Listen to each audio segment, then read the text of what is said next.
Sa atong Operation Tabang tungod sa panawagan ni Jeneline Demapiles, kabahin sa sitwasyon sa iyang igsuon na naparalisa tungod sa aksidente ni aging tuig, mibisita ang atong Bisaya Gyud team sa ilang gipuy-an sa Tongan, Valencia City, Bukidnon. Let us watch this. Bisaya Gyud! Bisaya Gyud! Bisaya Gyud!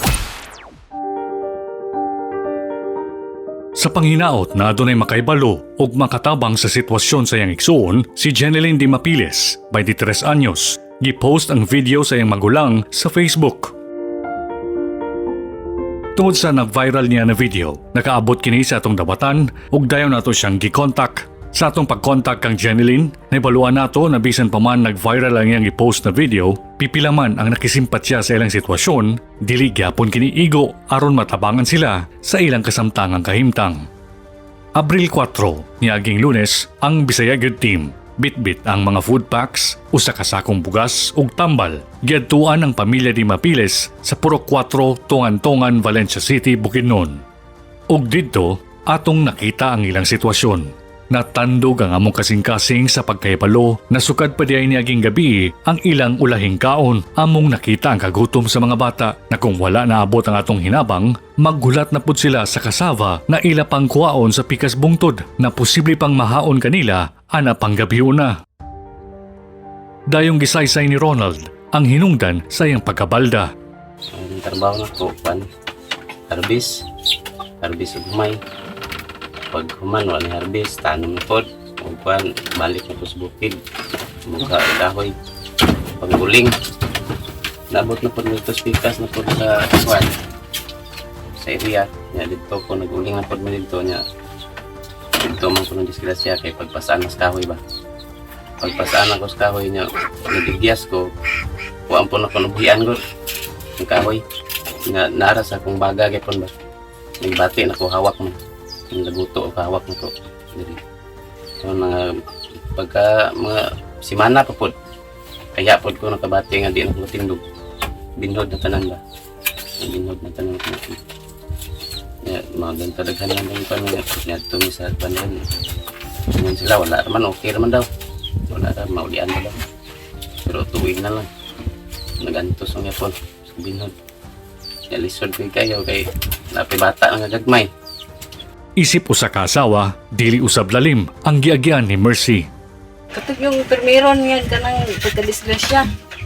Wa. Saan man ako ni pag buhi sa kong anak nga kanang gaburos pa ko.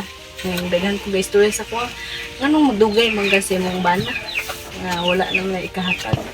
Apan tungod sa paghigugma sa iyang bana ug iyang mga anak, kini lamang ang iyang gikuhaan og kusog. Siya man akong kalipay niya.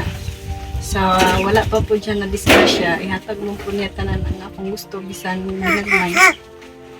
Kay dili man makabayaran ang kalipay ko bisan pagpila na kwarta ihatag sa imo kung kumpleto lang ang pamilya mo. Sa usa ka igsuon na gustong ihatag ang tanan para sa iyang pamilya, kini ang gustong ipaabot ni Jeneline. Salamat ko nga dungog akong tungangyo na ko na natabang sa mua. Nya, salamat ko kay daghan ni nainitabang, daghan ni abot sa amuang grasya sa akong igsuon. Hinaot lang ta ko nga mapansin siya nga kanang naon tay makatabang nga maayos siya pag tambal lang unta niya para makatindog na siya. Mura man na among akong hangyo para sa akong igsuon.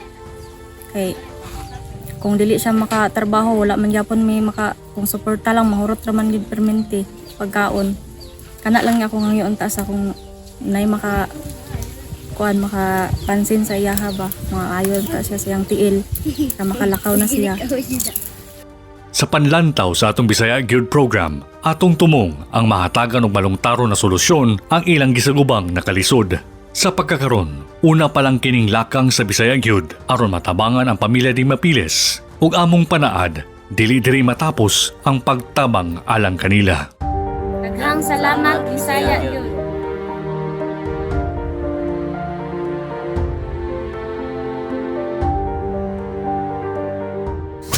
Bisaya Gyud! Bisaya Gyud! Bisaya Gyud!